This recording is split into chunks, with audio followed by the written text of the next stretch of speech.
मानव मानव एक ही प्रजाति, एक ही जाति है।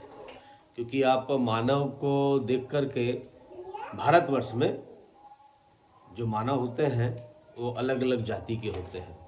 यहाँ पे लोगों ने मानवों में 6773 जातियाँ बना के छोड़ी है, और वास्तव में मानव मनुष्य एक ही प्रजाति के होते हैं।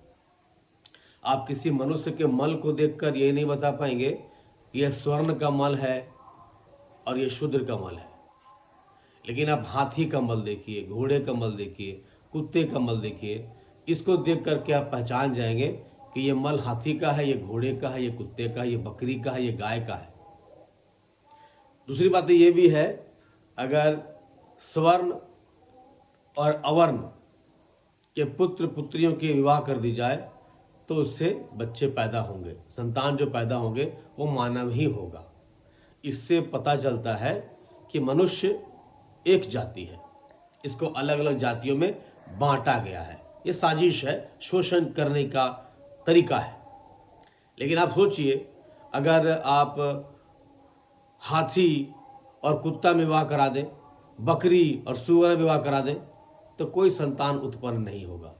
इससे समझ में आता है कि मनुष्य एक जाति की होते हैं और जानवरों में जातियां होती हैं। अगर मनुष्य में भी अगर अलग अलग जाति बना दिए हैं तो अब सोचिए मनुष्य को भी जानवरों की कैटेगरी में लाने का प्रयास किया जा रहा है।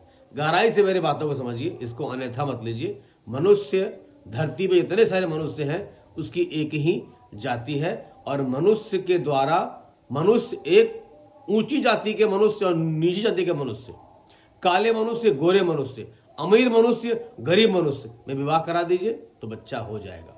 लेकिन भैंस हो, गाय हो, हाथी हो, घोड़ा हो, सुअर हो, बकरी हो, इसके साथ आप निषेचन करवाएंगे तो बच्चा उत्पन्न नहीं होगा। इससे साबित होता है कि जानवरों में जातियां होती हैं, मनुष्य में कोई जातियां नहीं होती है। इससे साबित होता है। मेरे प्रबुद्ध लोग, पढ़े लिखे लोग इस बात को समझ रहे होंगे, क्योंकि हम शोषण करने के लिए अलग अलग जातियों में यहाँ के लोगों को विभाजित कर दिए हैं। शोषण खत्म होना चाहिए, तभी आपका देश आगे बढ़ेगा। स्वामी विवेकानंद ने कहा था, इस देश के लिए जाति प्रथा कोढ़ समान है।